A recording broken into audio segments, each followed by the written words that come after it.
দিনাজপুরে আবারও বেড়েছে চালের দাম, যার কারণে রমজানে বেশ অস্বস্তিতে পড়েছেন ভোক্তারা। সবচেয়ে বেশি বিপাকে পড়েছেন নিম্ন আয়ের খেটে খাওয়া মানুষ। দীর্ঘদিন চালের বাজার নিয়ন্ত্রণে থাকলেও সপ্তাহ ব্যবধানে প্রতি কেজিতে দাম বেড়েছে 2 থেকে 4 টাকা পর্যন্ত।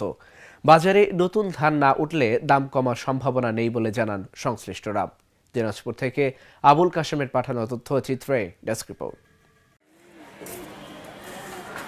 দেশের সিংহভাগ চাল উৎপাদনের জেলা দিনাজপুর। এই জেলায় গেল এক সপ্তাহে চালের দাম বেড়েছে কেজিতে 4 টাকা পর্যন্ত। মূলত পাইকারি বাজারের মোটা মাঝারি ও চিকন চালের প্রতি 50 কেজির বস্তায় দাম বেড়েছে 150 টাকা, যা খুচরা বাজারে প্রভাব পড়ে 50 কেজির বস্তায় বেড়েছে 200 টাকা পর্যন্ত। চালের দাম হঠাৎ বেড়ে যাওয়ায় সবচেয়ে বিপাকে পড়েছেন নিম্ন আয়ের মানুষ। আমরা সাধারণ মানুষ, আমরা কৃষক প্রেমীর লোক, কিন্তু কিনে মিনে খাই, কিন্তু চালের দাম বেশি, নিত্যপ্রয়োজনীয় প্রতিটা জিনিসেরই দাম বেশি। আমরা মানে কঠিন অবস্থা। প্রায় 200-250 টাকা, এমনি প্রতিটা চালের দাম বেশি। মিনিকেট 28, গুটি স্বর্ণ, প্রত্যেকটা চালের দাম। ব্যবসায়ীরা বলছেন মিল গেটেই প্রতি কেজি 50 কেজির বস্তায় বেড়েছে 150 টাকা পর্যন্ত। তাই প্রভাব পড়েছে খুচরা ও পাইকারি বাজারে। মোটা চাল তুলনামূলক দাম বেশি বলে জানালেন ব্যবসায়ীরা। দাম বাড়লেও চালের বিক্রি কম বলে জানান ব্যবসায়ীরা।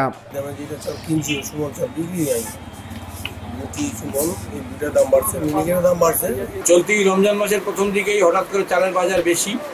তার কারণ হচ্ছে হাটঘাটে তো ধান নাই, যেগুলো ধান ছিল সব স্টক সব বিক্রি হয়ে গেছে।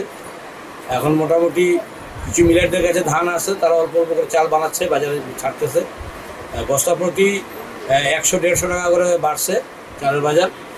আর ঈদের পর তো নতুন ধান চলে আসবে, নতুন ধান চলে আসলে বাজার আমার স্বাভাবিক হয়ে যাবে।